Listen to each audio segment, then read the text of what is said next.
अभी हमारी मौजूदगी नेपाल के जनकपुर में है। ये प्रभु श्री राम का ससुराल हुआ और माँ जानकी की हृदयस्थली जगह कही जाती है। ये प्राचीन और पौराणिक कथाओं को समेटे जनकपुर अपने आप में विख्यात है। आज से कुछ दिनों के बाद प्रभु श्री राम और माँ जानकी का विवाह उत्सव इस जनकपुर में मनाया जाएगा। क्या उसकी तैयारी है, यहाँ के जो मुख्य पुजारी हैं उनसे हम बात करेंगे कि यहाँ विवाह पंचमी को लेकर के क्या मुख्य तैयारी है, कितने बारात आने वाले हैं, कहाँ कहाँ से आएंगे।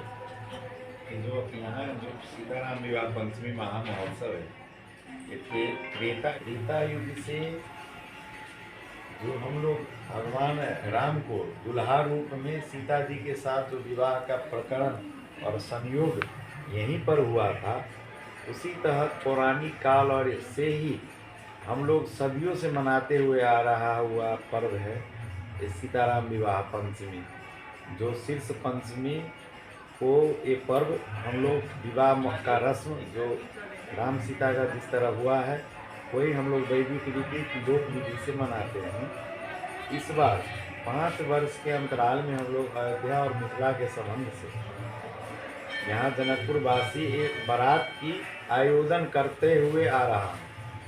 उसी तहत इस बार 5 वर्ष के अंतराल में अयोध्या से सज धज के करीब 500 के संख्या में बारात आ रहे हैं। उस बारात के लिए भी हम लोग जो यहाँ पर आवास, भोजन, स्वागत, हर तख्ते की तैयारी की है। लाखों श्रद्धालु भक्तजन भी आते हैं, उनके लिए भी हम लोग काफ़ी तैयारी किए हैं। पूरे शहर में पंडाल, बसेरा, जगह जगह शौचालय, पानी, बत्ती और ये तैयारी जानकी मंदिर जो उत्सव महोत्सव है इसमें हम लोग तो हैं ही, आवास, भोजन ये सब, लेकिन हम लोग के सहयोग में स्थानीय सरकार, प्रदेश सरकार, यहाँ सबसे बड़ा रोल रहता है जनकपुर वासी का और स्थानीय संघ संस्था का, और सब यहाँ लगे रहते हैं।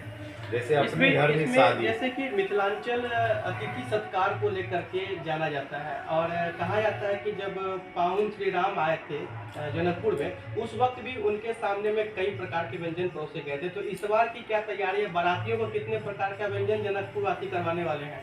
हम लोग सही में अतिथियों का घर है ये, अतिथि का सत्कार सदियों से हुआ है। अतिथि देवो भव जो यहाँ का ही मूल मंत्र है। तो हम लोग बारात से मेनू मांगे हैं, आप क्या पाएंगे, ये नहीं जो हमारे यहाँ का तो रीति रिवाज है 56 व्यंजन 56 भोग, वो तो तरुआ, कढ़ी, बड़ी, महाप्रसाद, दाल, 4 प्रकार की सब्जी, 4 प्रकार की भुजिया, ये सब अपनी जगहों पर हम लोग राम कलेवा में खिलाएंगे।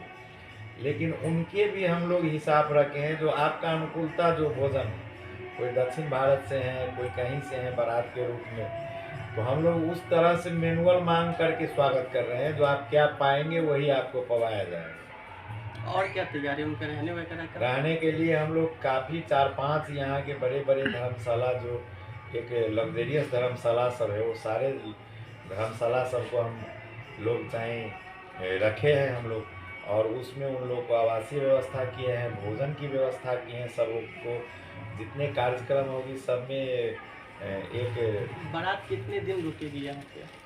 करीब 22 समझिए, कल 3 तारीख से लेकर के एक ही बार 7 तारीख को हम लोग रुकेंगे, 8 को विदा करेंगे।